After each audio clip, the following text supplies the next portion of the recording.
L'appartement que tu achètes pour te sentir en sécurité peut être exactement ce qui t'enferme. Et l'argent que tu places en bourse, que beaucoup méprisent, peut être ce qui t'achète le plus précieux de tous les actifs, ta marge. Le piège, c'est que presque personne ne compare vraiment les deux au bon endroit. Pas le rendement brut, le coût réel de liberté. On t'a appris à comparer l'immobilier et la bourse comme deux placements, deux rendements, deux colonnes, deux façons de faire grossir ton argent. Mais ça, c'est la version simple, la version confortable. La vraie question est beaucoup plus brutale. Lequel te rend réellement plus libre?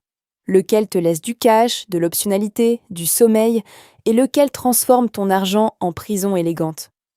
Parce que la vraie richesse est souvent invisible. Ce n'est pas le bien qu'on montre, c'est la marge qu'on garde. Ce n'est pas ce que tu possèdes, c'est ce que tu peux encore faire demain sans demander la permission à personne. Dans cette vidéo, je vais te montrer comment calculer le coût de liberté réel de chaque choix. Pas le rendement brut, pas le fantasme social, le coût de liberté. Et quand tu vas voir le calcul, tu vas comprendre pourquoi deux personnes avec le même salaire, le même capital de départ et le même horizon peuvent finir dans deux mondes opposés. On va regarder trois choses. Le rendement brut, l'argent réellement immobilisé, puis le prix invisible de la marge perdue.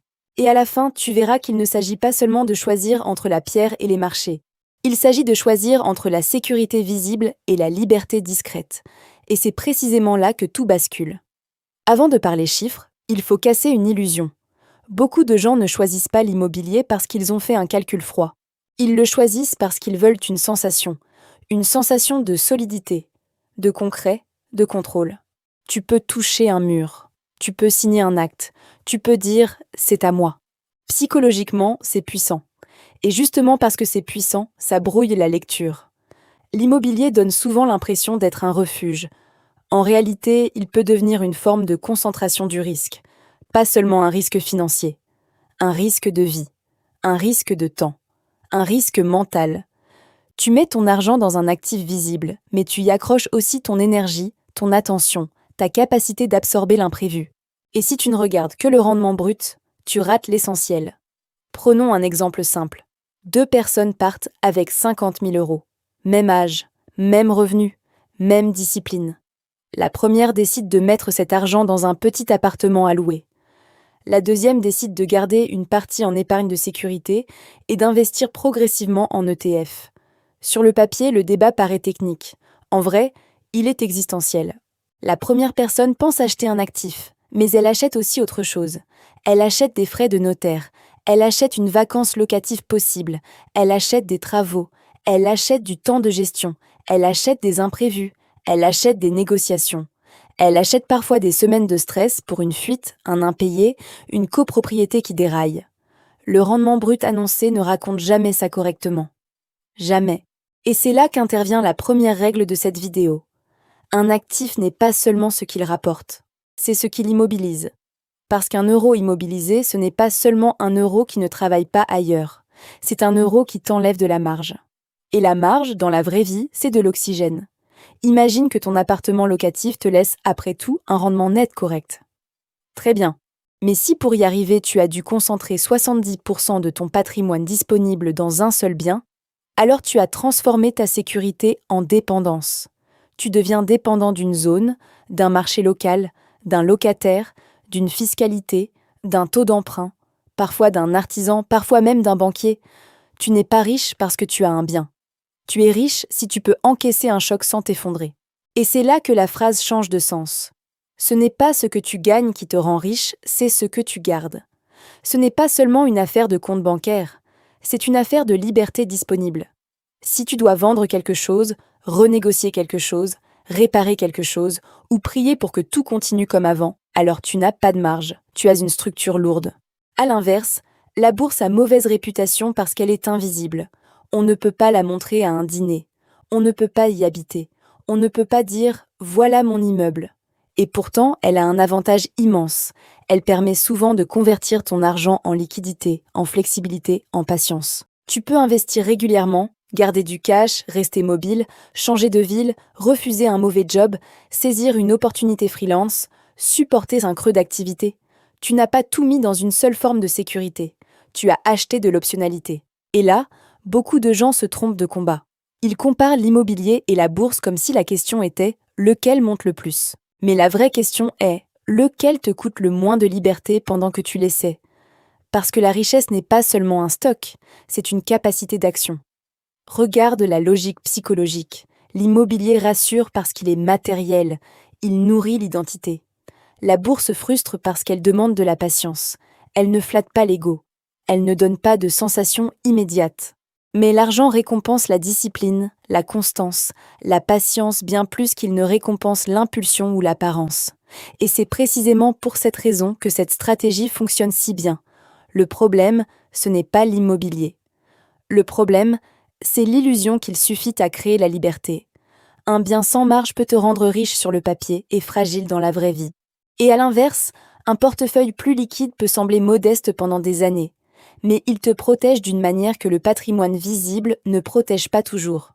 Tu vois la différence ? Un bien peut t'offrir un sentiment de sécurité, mais la sécurité ressentie n'est pas toujours la sécurité réelle, et c'est là qu'on va entrer dans le calcul qui change tout. Non pas combien ça rapporte, mais combien ça coûte en liberté. Parce qu'un investissement peut être rentable, et pourtant t'appauvrir en souplesse. Et parfois, c'est la souplesse qui vaut le plus cher. Petite pause. Si cette vidéo t'aide à voir l'argent autrement, abonne-toi maintenant pour aller plus loin ensemble. Parce qu'ici, on ne parle pas seulement de rendement. On parle de marge, de sécurité mentale et de liberté concrète. Maintenant, faisons le calcul réel. Pas le calcul séduisant. Le calcul qui dérange. Prenons deux profils identiques. Même salaire, même capacité d'épargne mensuelle, même horizon de 10 ans. Le premier choisit l'immobilier, le deuxième choisit la bourse. On va volontairement simplifier pour voir l'idée centrale. Le but n'est pas de te donner une simulation parfaite au centime près. Le but est de révéler le mécanisme. Profil immobilier. Il utilise 50 000 € d'apport. Il achète un bien à crédit. Au début, il a l'impression d'être intelligent parce qu'il utilise l'effet de levier. Et oui, le crédit peut amplifier la performance. Mais regarde ce qu'il y a autour. Frais d'acquisition, intérêts, assurance, travaux de départ, charges non récupérables, vacances locatives, entretien, fiscalité, temps passé à gérer. Et surtout, argent impossible à réallouer facilement si une opportunité arrive ailleurs. Le vrai coût n'est pas seulement le coût financier, c'est le coût d'immobilisation. Parce que pendant que ton capital est coincé dans une structure lourde, tu ne peux pas le déplacer rapidement. Tu ne peux pas adapter ton allocation. Tu ne peux pas profiter d'une baisse de marché, d'une reconversion, d'une création d'activité, d'un départ à l'étranger, d'une opportunité de vie. Tu possèdes, mais posséder ici a un prix. Et ce prix, c'est ta vitesse. Profil bourse. Il investit progressivement. Il ne cherche pas à impressionner. Il ne cherche pas à dire qu'il a acheté un mur. Il achète des parts d'entreprise de manière régulière, avec une discipline froide. Il garde un coussin financier. Il laisse une partie en liquidité. Il ne s'enferme pas. Pendant 10 ans, il accepte de ne pas avoir le spectacle. Mais il conserve de l'air. Et cet air, dans la vraie vie, peut valoir plus qu'un rendement brut supérieur de quelques points. Parce que le coût de liberté, c'est ça. La somme invisible de tout ce que tu ne peux plus faire. Si ton choix te donne un patrimoine mais t'enlève la souplesse de bouger, de saisir, d'attendre, de respirer, alors tu as payé un prix élevé. Et beaucoup de gens ne le voient qu'au moment où leur vie change. Le moment où ils veulent quitter un job toxique. Le moment où ils ont un enfant. Le moment où ils divorcent. Le moment où ils doivent aider un proche. Le moment où le freelance connaît 6 mois plus mou. Le moment où le marché local baisse. Le moment où une charge imprévue tombe. À ce moment-là, la question n'est plus « combien ça vaut ?»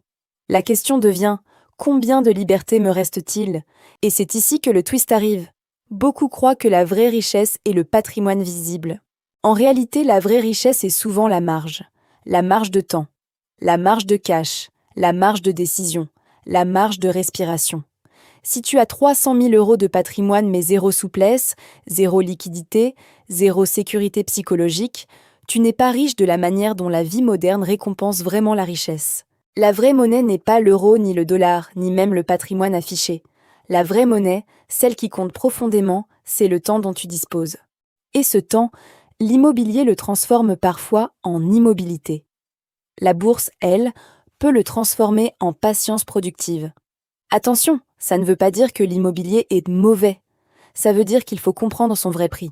L'immobilier peut être excellent si tu cherches une protection long terme, si tu as déjà une solide épargne, si tu maîtrises ton endettement, si tu veux ancrer une partie de ton patrimoine dans un actif tangible, si tu acceptes la gestion, si tu supportes l'illiquidité. Dans ce cas, ce n'est pas une prison, c'est un choix assumé. Mais si tu es encore fragile, si ton train de vie mange déjà ta marge, si ton salaire ou ton activité peut vaciller, si tu n'as pas de coussin, alors acheter de la pierre trop tôt peut te donner une belle façade et une vie tendue derrière. Le vrai luxe n'est pas ce que l'on montre. Le vrai luxe, c'est d'avoir plusieurs options demain matin. Et à l'inverse, la bourse n'est pas magique non plus. Elle exige une qualité rare, tenir sans toucher, continuer sans paniquer, investir sans vouloir briller. C'est pour ça qu'elle convient très bien à ceux qui veulent construire une richesse silencieuse. Elle ne te donne pas une maison. Elle te donne une capacité à rester mobile pendant que ton capital travaille. Et cette mobilité a une valeur immense quand ta vie devient plus complexe. Regarde le critère décisif. Si ton objectif est de te rassurer visuellement, l'immobilier a un avantage. Si ton objectif est de maximiser la marge, la liquidité et l'adaptation, la bourse a souvent l'avantage. Si ton objectif est de dormir tranquille, tu dois te demander non pas où ton argent rapporte le plus, mais où ta vie reste la plus respirable. Et c'est là que beaucoup de gens gagnent de l'argent tout en perdant la liberté. Ils montent en patrimoine, mais ils descendent en souplesse. Ils affichent de la solidité, mais vivent avec des contraintes invisibles. Ils ont l'air plus riches, mais ils sont parfois plus captifs. Et ça, personne ne le dit assez. Si tu veux retenir une seule chose, retiens celle-ci. Un actif n'est pas seulement un rendement, c'est une manière d'habiter ta vie. L'immobilier peut acheter une sécurité visible au prix de la marge. La bourse peut acheter de la marge au prix de la patience. Et la bonne réponse dépend de ton stade de vie, de ton niveau de cash, de ta tolérance au stress et surtout de la liberté que tu veux défendre. La patience rémunère mieux que l'impulsivité, mais la marge, elle, rémunère mieux que l'ego. Et c'est souvent là que se joue le vrai arbitrage. Alors voilà la conclusion simple. Si tu veux de la stabilité visible, si tu es prêt à accepter l'illiquidité, si tu maîtrises déjà ton train de vie et que tu peux absorber les à-coups, l'immobilier peut avoir du sens. Mais si tu veux préserver du cash, garder de l'optionnalité, construire une liberté discrète et ne pas transformer chaque décision en prison de briques, la bourse peut être un meilleur outil. Le piège, ce n'est pas la pierre.